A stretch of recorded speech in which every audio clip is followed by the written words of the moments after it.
During my grandmother's funeral, my uncle took me aside and murmured, "You'll forever be the family disgrace, don't humiliate us by saying a word." I held my tongue and kept quiet that day. 2 years later, after cashing out my multi-million-dollar startup, he turned up at my doorstep with a phony grin and his hand out. You ever been told you're a failure so many times, it starts to feel like a brand burned into your skin? What if the person who branded you, the one who tried to steal your voice, suddenly came crawling back when you finally made it? Trust me, my chest still aches when I think about it, but there's a sweet satisfaction in finally making them pay them. My name's Liam, and for as long as I can remember, I carried this invisible weight. It wasn't always a shouted insult, not at first. No, it was subtler. The knowing smirks at dinner, the hushed conversations that abruptly stopped when I walked into a room. The way relatives would nod a little too politely when I dared to talk about my dreams. In my family, success wasn't about joy or fulfillment. It was a cold, hard scoreboard of dollar signs, impressive job titles, and how loudly my parents could boast about their children. And in their eyes, I always came up short. I wasn't the star athlete like my cousin, or the straight-A scholar my older brother effortlessly became. My sister was the musical prodigy, showered with praise. Me? I was just the kid who stayed up late, hunched over a flickering computer screen or lost in notebooks filled with impossible sketches and ideas that hadn't seen the light of day. To me, it felt like exploration, a quest. To them, it looked like wasted time. The funeral and the whisper, but the moment that truly etched the word failure onto my soul happened at my grandmother's funeral. I was 24, and grief already sat heavy in my chest. She was the only one who believed in me unconditionally. She'd slip me crumpled bills when I was broke, offer whispered words of encouragement when the others scoffed, and always told me she saw something in me no one else could. I thought maybe, just maybe, I'd get a chance to stand up, to honor her, to tell everyone what she truly meant. But as I started to rise, my uncle, my father's older brother, clamped a hand on my arm. His grip was more like an iron vice than a comforting touch. He leaned in, his breath sharp with coffee and stale cigarettes, and whispered words that still echo in my nightmares. You'll always be the family failure. Don't embarrass us by speaking. I froze. My mouth went bone dry, palms slick with sweat. Every fiber in my being screamed to shove him back, to shout that he had no right to silence me. Not about her. But I didn't. I swallowed it. I sank back into my seat, my legs trembling, and watched as others, people who hadn't visited her in years, delivered their hollow, perfunctory speeches. My throat ached, choked with the words I never spoke. That day marked me. The anger, the searing humiliation, the raw pain of being silenced when my voice mattered most, it stayed with me. On the drive home, I stared blankly out the window as my parents made polite small talk in the front. They didn't ask why I hadn't spoken. They didn't even notice the storm boiling inside me. To them, I had simply played my part, the quiet, invisible disappointment. Fueling the fire. But here's the thing, I didn't forget. I let their words fuel me. While they continued their comfortable lives, smug in their certainty that Liam would never amount to anything, I threw myself into the only thing that ever made me feel alive, building something of my own. I worked brutal hours. Slept on an air mattress in a cramped apartment with peeling paint and broken heating. Ramen became a food group. Friends drifted away because I was always too busy. But I kept going. Every failure, every rejection, every sneer at holiday dinners, it all just added fuel to the fire. Those dinners, though, they were brutal. I remember one Thanksgiving, not long after the funeral. I walked in late, fresh off a call with a potential investor, hoping to make it before anyone noticed. As I sat down, my uncle chuckled loud enough for the entire table to hear. "So, Liam," he drawled, "still chasing your little projects? When are you going to get a real job?" My cousin snickered. My parents said nothing. I wanted to hurl my fork across the table, but instead, I forced a smile and muttered something about working on it. Each gathering blended into the next. Always the same questions, the same digs, the same suffocating feeling that no matter what I did, they had already decided who I was. My uncle especially seemed to delight in it. He'd slap my back a little too hard, laugh at my clothes, question if I was still broke. And I endured it. I bit my tongue until it bled because I had something he didn't know. I had a plan. The unexpected turn then, 2 years later, everything changed. My startup, the one they had all dismissed as a mere hobby, was acquired. Not for a small sum. Not for some token payout. But for a staggering $6.1 million. I remember sitting in the lawyer's office, staring at the contract, a wave of disbelief washing over me. It was real. I wasn't the failure. I wasn't the disappointment. I had built something, and someone had finally seen the value in it. For a while, I didn't tell anyone. I wanted to sit with it quietly, to savor this victory that no one thought I was capable of. I upgraded my apartment. I bought a car that didn't rattle when it hit 60. I finally breathed without the crushing weight of constant financial anxiety. And then he showed up. It was a Saturday morning, a sharp knock at my door. I wasn't expecting anyone. When I opened it and saw my uncle standing there, dressed in a polo shirt that was a size too small, his smile wide but utterly devoid of warmth in his eyes, my stomach dropped. He reached out his hand, all fake friendliness, like we were old buddies. "Liam, my boy," he boomed, his voice dripping with forced warmth. "I heard the good news. Thought I'd come by, congratulate you." I stood frozen. The memory of his whisper at the funeral roared back. His grip on my arm. His chilling words, "Failure. Don't embarrass us." And now here he was, smiling like none of it had ever happened, as if he hadn't spent years cutting me down in front of anyone who would listen. I didn't shake his hand. I didn't move. I just stared at him, my heart pounding. Because in that moment, I knew one thing for certain. This was only the beginning. The invasion. When I didn't take his hand, my uncle let out this awkward little laugh, as if he could just brush off my hesitation. He dropped his arm, then craned his neck past me, peering into my apartment like he had every right. I tried to block his view, but he was already sizing up the new furniture, the framed prints on the walls, the upgraded kitchen appliances. His smile widened, though his eyes darted with calculation, not joy. "Looks like things are going well for you," he said, his tone carefully casual. "Real well." I didn't invite him in, but he invited himself. He brushed past me with a pat on my shoulder, walking straight into my living room and sprawling onto the couch like he owned the place. My jaw tightened, but I closed the door behind him, partly because I didn't want the neighbors to hear the inevitable spectacle. "So, Liam," he began, leaning back with his arms stretched along the cushions. $6 million, huh? That's incredible. Who would have thought? All those late nights on the computer finally paid off.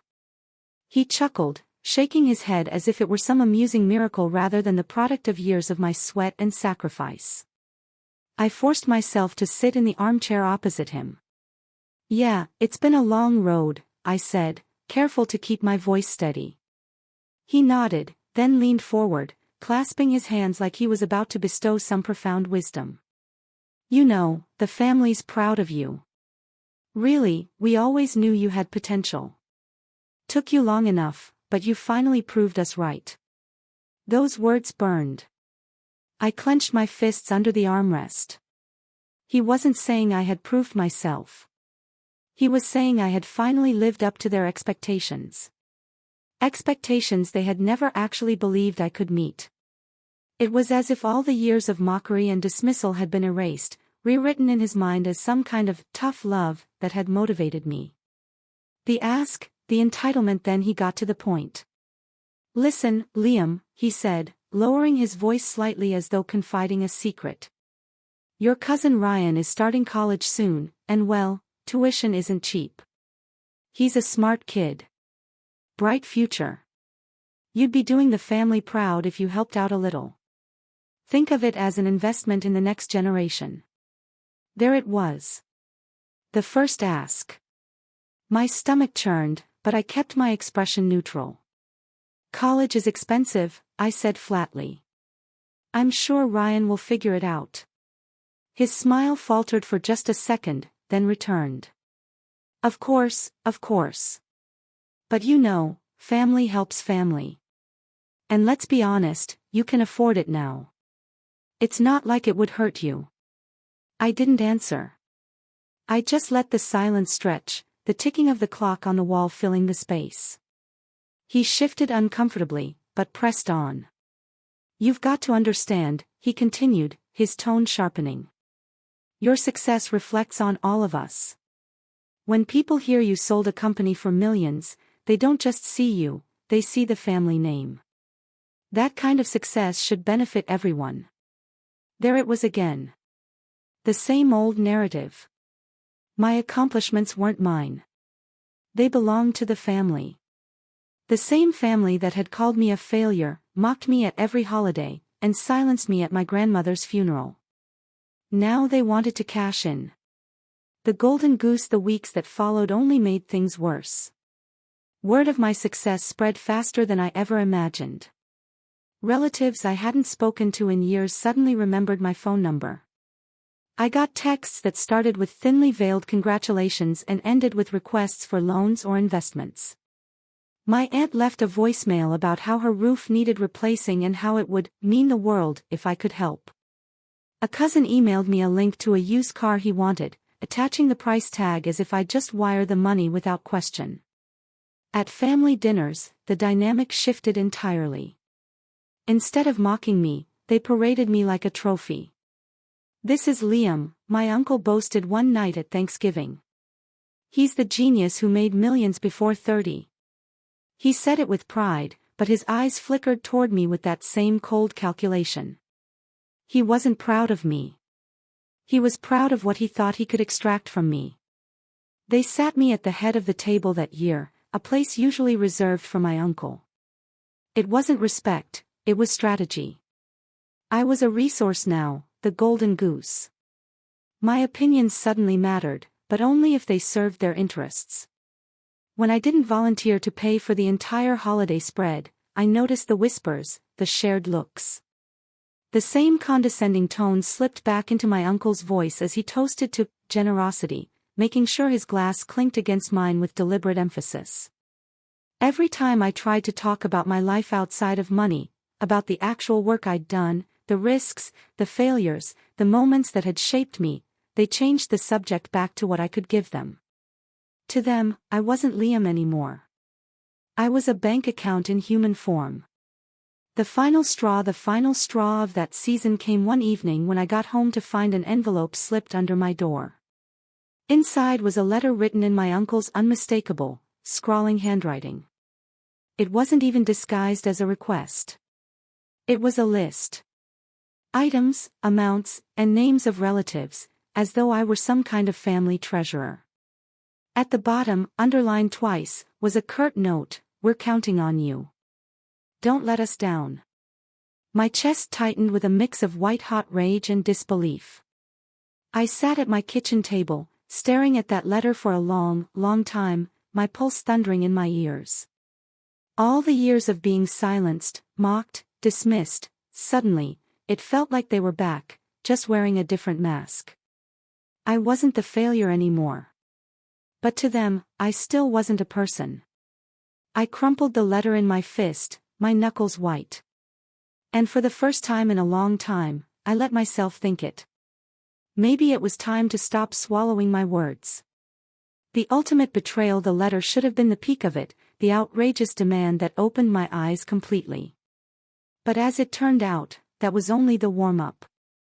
The real betrayal was waiting, biding its time until it could crash through my door in a way that couldn't be ignored, couldn't be written off as just family being family. It came 3 months later.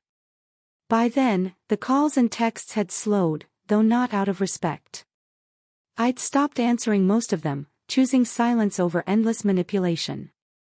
I thought maybe, just maybe, they'd take the hint and back off. I was wrong. It was a Tuesday afternoon when I got a call from my bank. The voice on the other end was professional, but edged with unease. "Mr. Taylor," the woman said, "we just wanted to confirm a transfer request that came through your account this morning. It's a fairly large sum, and given the recipient's details, our fraud detection system flagged it." My stomach dropped. "What transfer?" I asked, my voice barely a whisper. She read off the amount, $45,000. And the recipient, my cousin, Ryan. My throat went dry. "I didn't authorize that," I said firmly, the words tasting like ash. The woman hesitated. "That's what we suspected, but the request was unusual. It came with a notarized document attached, apparently signed by you, granting your uncle, Charles Taylor, limited authority over certain transactions." I felt the blood drain from my face. My uncle. My own flesh and blood. He had forged documents to access my money. The confrontation and my parents' silence. I asked the bank to email me copies of everything. When the files hit my inbox minutes later, I stared at the PDF, my chest tight. There it was, my name, my signature, clumsily imitated, not even close to the way I actually signed. And beneath it, legal-looking language that clearly gave my uncle the right to allocate resources for family obligations. It wasn't just manipulation anymore. It was theft. Deliberate. Calculated. He had taken his entitled narrative, that my money belonged to the family, and pushed it to its logical extreme. I called him immediately, my hands shaking so hard I almost dropped the phone. He picked up on the third ring, his voice sickeningly cheerful. "Liam, good to hear from you, son. How's everything going?" "You forged my signature," I said flatly, my voice colder than I'd ever heard it. There was a pause. Then he sighed, as if I were being unreasonable. "Now, don't be dramatic. It was just paperwork. I figured you wouldn't mind. Not with all that money sitting there. $45,000 is nothing to you now, Liam. Nothing. And Ryan needs it. He's the future of this family." My vision blurred with rage. "You had no right." I spat. "No right to touch a cent of mine." "You're missing the point," he snapped back, his mask finally slipping. "Everything you have, it reflects on all of us. You think you did this alone. You think without this family you'd be anywhere. You should be grateful. And if you won't help willingly, then sometimes family has to make those decisions for you." I hung up before I said something I couldn't take back. My whole body was trembling, adrenaline surging. I sat there in the dim light of my living room, the betrayal hitting me in waves. This wasn't just about money anymore. It was about control. About erasing my independence, my autonomy, my identity, just as he had tried to do at my grandmother's funeral when he silenced me. Back then, it was my voice. Now, it was my success. The next day, I went to see my parents, hoping for some kind of support. But when I explained what had happened, my father rubbed his temple and said, "Maybe you should have just given him the money, Liam. It would have avoided all this trouble." My mother nodded, adding, "He's your uncle. He's done a lot for this family. You should try to understand where he's coming from." I stared at them in disbelief, my chest aching. He forged my signature. He tried to steal from me. I said, my voice rising. But they just sat there, silent, as if that detail didn't matter, as if I was the one making things complicated. That was the moment something broke inside me. The realization that not only had my uncle betrayed me, but my own parents would stand behind him, rationalizing his theft as family duty. It was like the ground had opened beneath me, exposing just how alone I really was in this web of blood ties and obligations. The cold clarity that night, I lay awake staring at the ceiling, replaying every insult, every dismissal, every time they'd laughed at me across the dinner table. I thought of my grandmother, the only one who had believed in me, and how furious she would have been if she knew what they had done. My jaw ached from clenching it so hard. And then, slowly, my rage started to crystallize into something else. A cold, deliberate clarity. I knew I couldn't keep swallowing my words. I knew I couldn't let this betrayal stand. But I also knew I couldn't lash out blindly.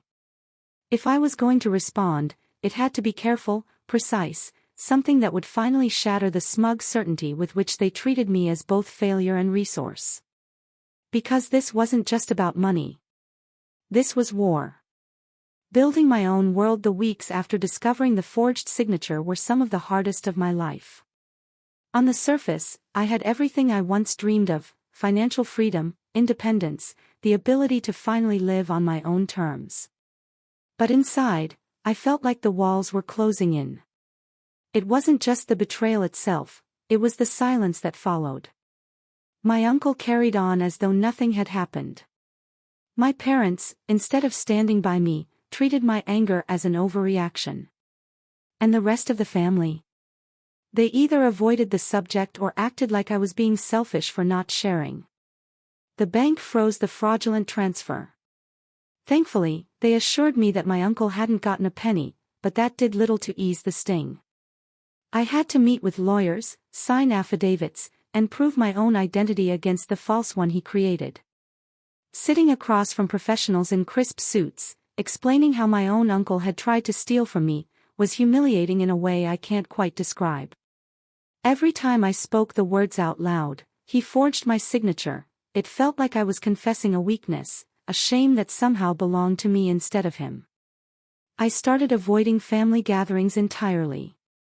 The thought of sitting at the same table with people who would justify theft as family obligation was unbearable. Invitations piled up in my inbox. Holiday dinners, birthdays, barbecues. I deleted them without responding. One day, my mother called, her voice sharp. "Liam, you can't just cut everyone off. People are starting to talk. It looks bad when you act this way." I bit my tongue because what I wanted to say was, "It looked bad when your brother tried to steal from me, too." Instead, I just muttered something about being busy and ended the call quickly. Isolation became my default. Friends had drifted away during the years I'd built my startup. Now, with my family siding against me, I had no one left to lean on. Nights blurred together. Me sitting alone in my apartment, staring at the city lights outside my window, the silence pressing down like a physical weight. I had the money to fill the void with distractions, luxury vacations, expensive toys, but none of it appealed to me. What was the point if the people closest to me saw me as nothing but a wallet? Sleep didn't come easily. Most nights, I lay awake replaying the funeral in my head. The moment my uncle silenced me, the way his hand gripped my arm. "You'll always be the family failure." The words had been a curse. A brand burned into my identity. And now, even with millions in the bank, I felt like he'd found a way to brand me again. Not as a failure this time, but as a resource to be controlled, harvested, drained. The lowest point came one Sunday afternoon when I decided, against my better judgment, to drive out to my parents' house. A part of me still hoped for reconciliation. Maybe if I explained it in person, maybe if I looked them in the eyes, they would finally see. When I walked through the front door, though, my uncle was already there, sitting comfortably on the couch, sipping coffee from a mug like he owned the place. My father barely looked up from the newspaper as he said, "Good, you're here. We were just talking about you." My uncle smiled that same oily smile and gestured to the chair across from him. "Sit down, Liam. We need to clear the air." Against my instincts, I sat. My mother brought me a cup of coffee as if that Simple gesture could smooth over weeks of silence and betrayal. My uncle leaned forward. "I know you were upset about the bank thing," he began, his tone patronizing. "But you've got to understand, I was just looking out for the family. You've got more than you need, Liam. Don't you think it's time to give back?" I stared at him, too stunned to speak. He didn't even deny it. He admitted to forging my name like it was nothing, like it was some minor misunderstanding rather than a crime. And worse, my parents sat there nodding, not horrified, not outraged, just complicit. Something inside me cracked. Then I realized, no apology was ever coming. No acknowledgement of the wrong they'd done. To them, I would always be either the failure or the resource. Never the person. Never the son. I left without touching the coffee, without saying goodbye. I got in my car and drove until the houses thinned out into empty roads, the field stretching on either side. My chest felt hollow, my hands numb on the steering wheel. For the first time in years, I cried. Rage, grief, exhaustion spilling out until I had to pull over just to breathe. That night, sitting in my apartment with swollen eyes and a raw throat, I made a quiet promise to myself. I wasn't going to keep playing the role they had written for me. If I stayed silent, if I kept letting them push me down, then they would win. And I couldn't let that happen. Not again. But I also knew I couldn't strike out impulsively. Not yet. They were too comfortable, too sure of themselves. If I lashed out now, they'd just twist it into more proof that I was difficult, ungrateful, the problem. No, my revenge had to be careful, methodical. I had to let them walk deeper into their own arrogance until the floor dropped out from under them. So, I waited. I watched. And for the first time in my life, I stopped caring about their approval. Gathering strength, planting seeds after that night, something shifted in me.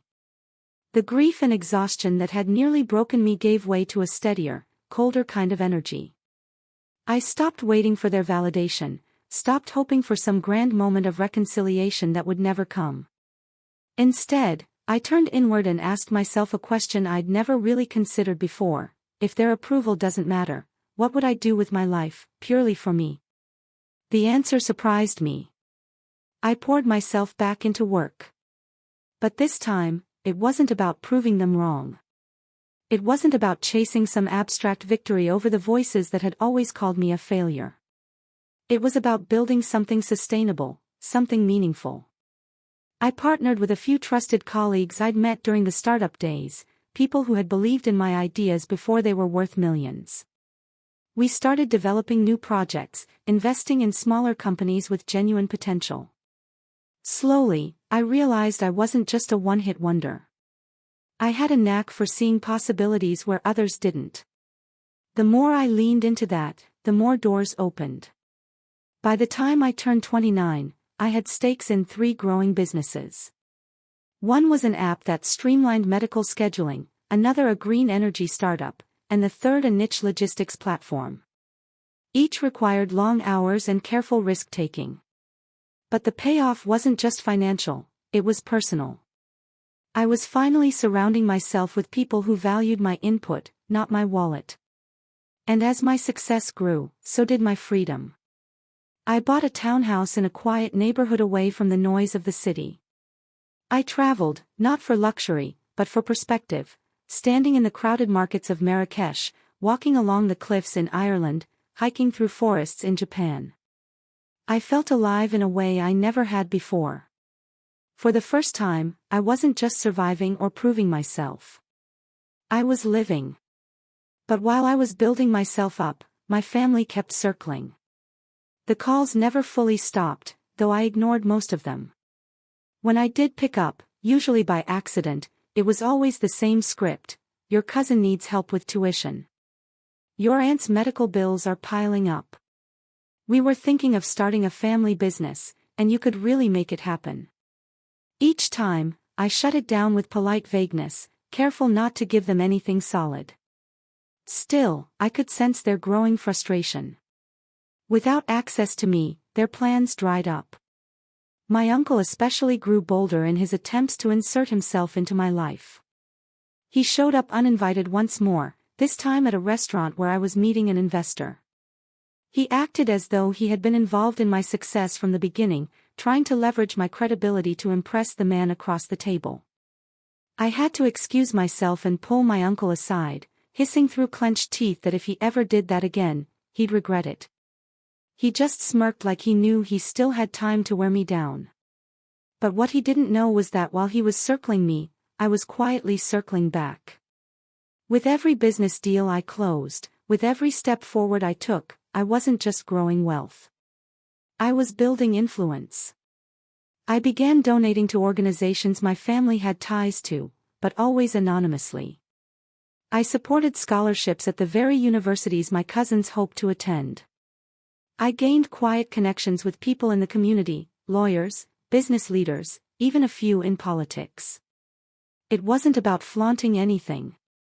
It was about planting seeds. The cracks in his armor. The turning point came one evening at a networking event. A man approached me, introducing himself as a financial advisor who had once worked with my uncle.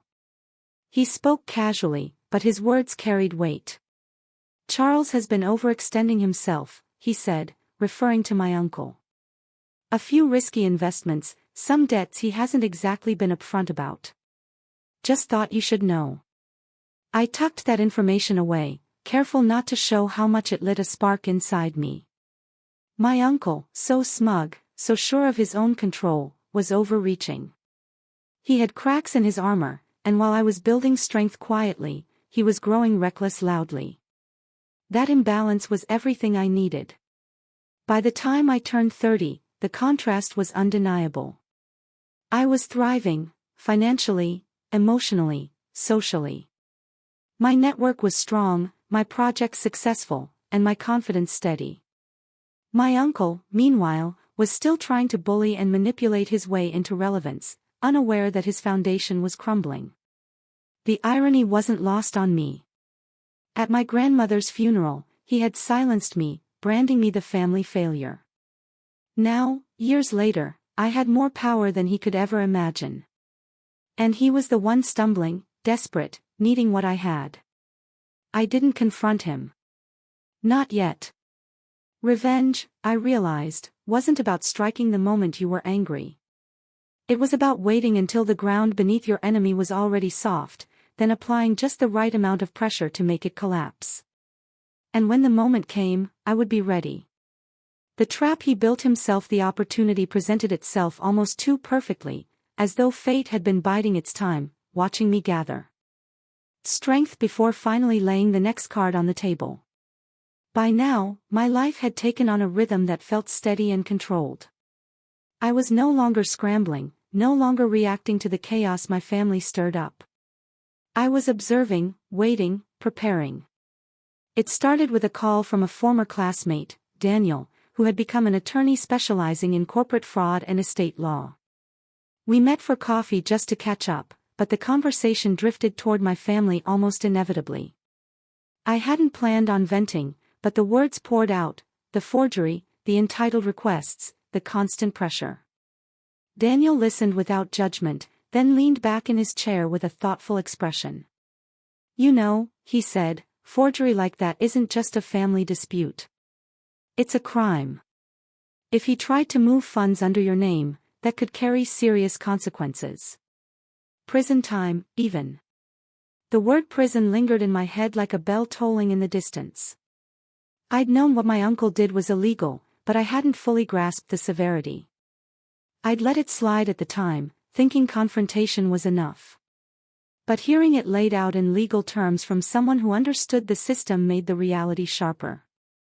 Then Daniel added something that made my pulse quicken: "If he's reckless enough to forge your signature, odds are he's been reckless in other areas, too. People like that usually don't stop at one stunt." That same week, I got another piece of the puzzle. One of my newer business partners mentioned almost in passing that my uncle had approached him about a family investment opportunity. Apparently, my uncle had been dangling my name, claiming I was backing his ventures, using my credibility to lure in potential investors. I felt my jaw tighten. It wasn't just about money anymore. My uncle was leveraging my success as if it were his own, dragging my name into schemes I had nothing to do with. If one of those ventures collapsed, and from the sound of it, they almost certainly would, my reputation could take a hit right alongside his. That night, I sat at my desk, documents spread out in front of me, scribbling notes and connections in the margins. My uncle had debts. He had a habit of forging and exaggerating. He was using my name without consent. He was reckless. All of it was a web waiting to collapse. But here's where the real shift happened. For the first time, I had the tools to do something about it. Through my businesses, I had relationships with attorneys, accountants, even investigators. I wasn't the powerless kid being silenced at a funeral anymore. I was someone with influence, someone who could pull strings. Instead of confronting him directly, I started gathering quietly. I asked Daniel to look into some public records, deeds, liens, property holdings. I requested discreet background checks on companies my uncle claimed to be running. The picture that emerged was even worse than I imagined.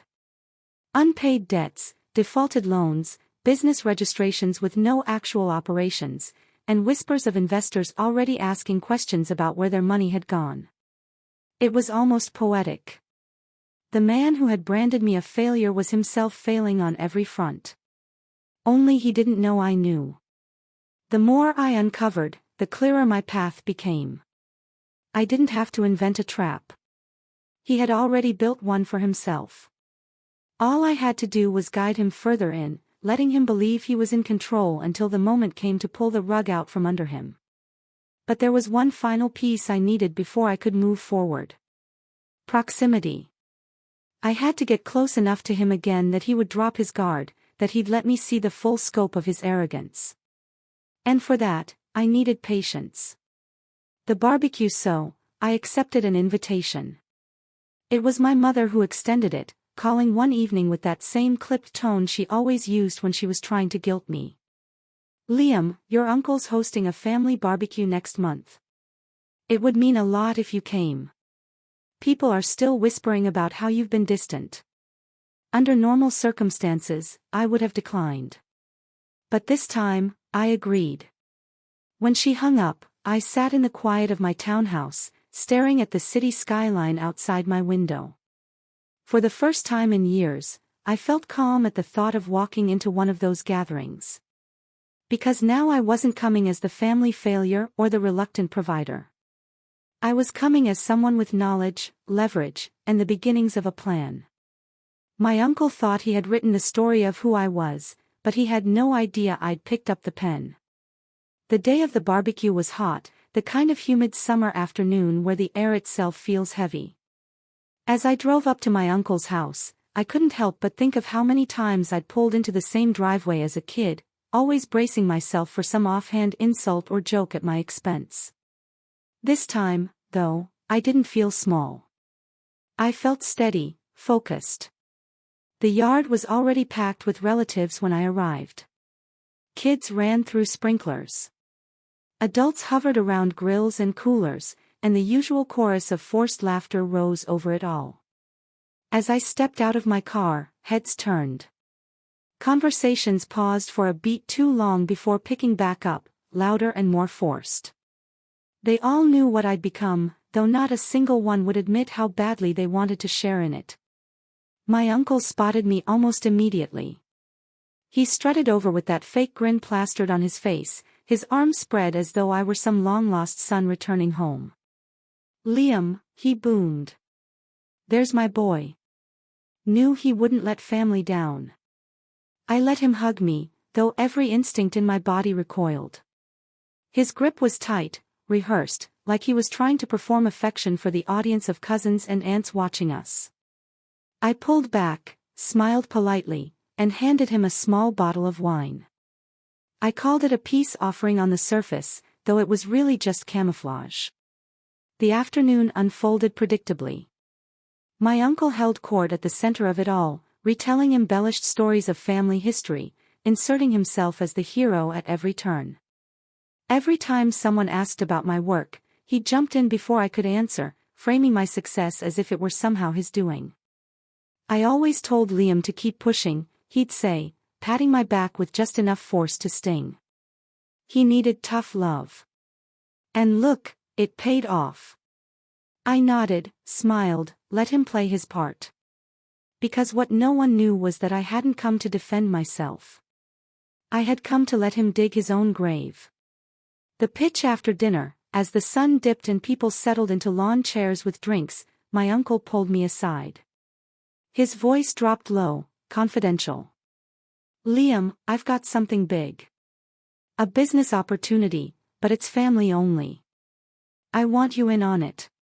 He led me to the garage where he had laid out glossy pamphlets and fake-looking charts across a folding table.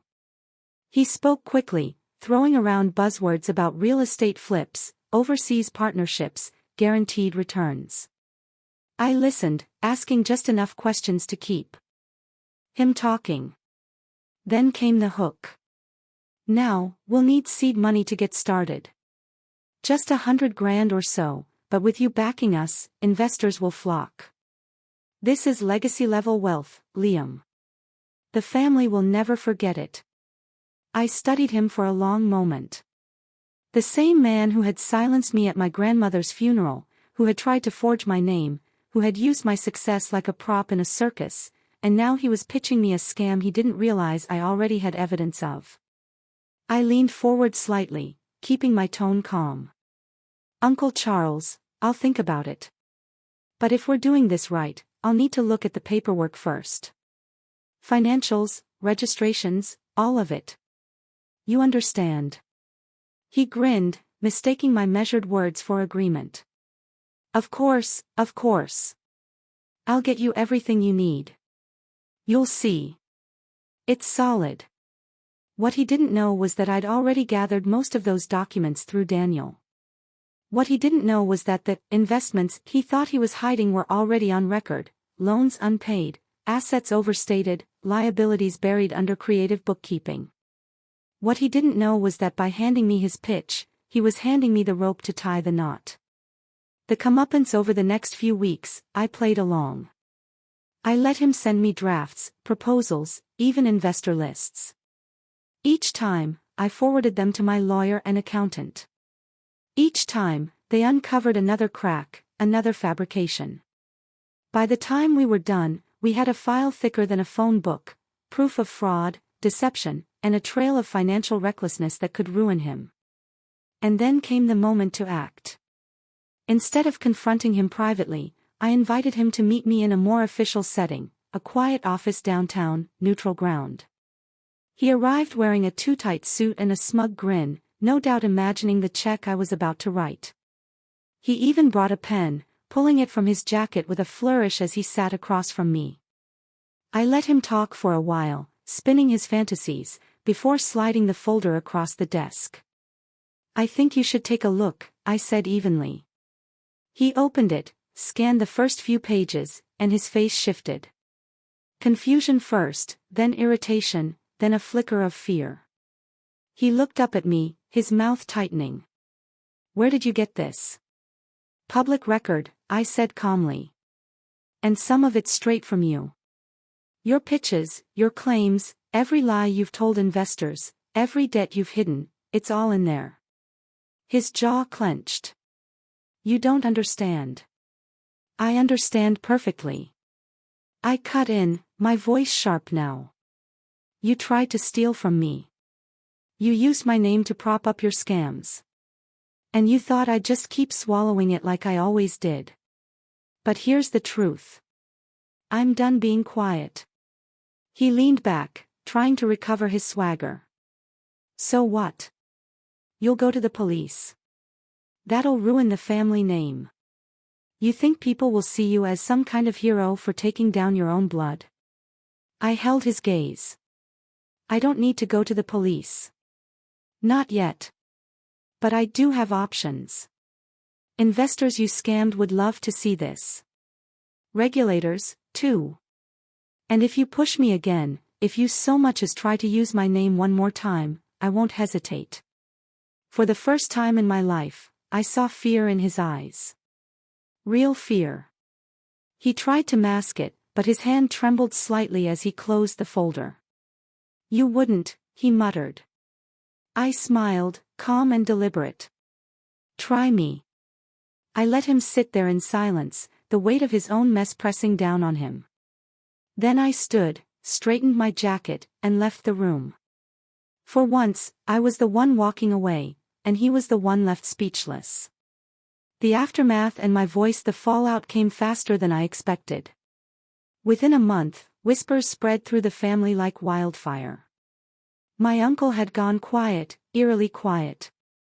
The man who used to puff his chest at every gathering, who thrived on boasting about his business ventures and doling out backhanded insults, suddenly stopped showing up. Calls went unanswered. Invitations declined. When I finally heard from my cousin Ryan, his voice was low, almost embarrassed. "Dad's dealing with some financial stuff," he muttered. What he didn't say, but what I already knew, was that the walls were closing in. Investors my uncle had strung along were now demanding answers. The file I'd assembled had made its way into the right hands, not by accident, but because I quietly let it slip to one particularly furious investor who had been on the verge of suing anyway. From there, it spread. Letters from lawyers piled up at my uncle's door. The debts he had tried to hide were dragged into the open. One by one, the false fronts he'd built crumbled. The family's golden talker, the man who once silenced me at my grandmother's funeral, was suddenly the subject of hushed conversations. At the next family event I attended, Easter dinner, it was impossible to miss the shift. My uncle wasn't there. My aunt arrived alone, her smile tight, her eyes darting nervously. People avoided mentioning his name, but every silence spoke louder than words. For years, I'd been the failure in their eyes. The disappointment, the one they laughed at, silenced, mocked. But now, as I sat at the table carving ham, I felt their gazes flick toward me with something I hadn't seen before. Not pity. Not scorn. But respect tinged with fear. It wasn't about the money. It was about control. For the first time, they saw I wasn't someone they could push around. I wasn't a boy swallowing his words anymore. I was a man who had taken back his voice, his power, his dignity, and I wasn't afraid to use it. The final blow came a few months later. My uncle declared bankruptcy. His businesses were dissolved, his house put up for sale, his name stained in circles where reputation was everything. He tried reaching out once, one desperate voicemail. His voice cracked, muttering something about family sticking together. I didn't return the call. I didn't need to. Because the revenge wasn't in shouting him down or dragging him into court or even watching his empire fall apart. It was in the silence. The same silence he once forced on me at my grandmother's funeral now turned back on him. And as I stood on my townhouse balcony one evening, the city lights stretching out beneath me, I thought of her, my grandmother. I thought of the words I never got to speak at her funeral. The tribute I swallowed because I was told I'd embarrass the family. I closed my eyes, breathed deep, and whispered them into the night. Not for anyone else to hear, not for validation, but for me, for her. And with that, I finally felt free. The failure had become the voice. The silence had become the weapon. And the man who once thought he could bury me with words was now buried by his own. The family failure had the last word. What do you think? Was I too harsh? Or was this the only way to finally reclaim what was mine? Let me know in the comments below. I really want to hear your thoughts.